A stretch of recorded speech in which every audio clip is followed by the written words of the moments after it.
概1分钟泰文小教室 Girls泰森。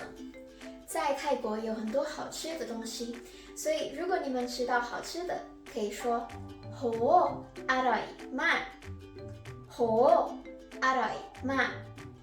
โห就是哇的意思，อร่อย是好吃，มาก是很，所以โหอร่อยมาก就是哇很好吃。那如果你是女生，你也可以加个卡，男生可以加个 cup，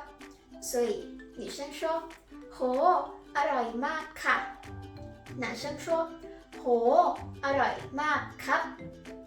老板听到会很开心哦。好啦，那我们下次见，拜拜。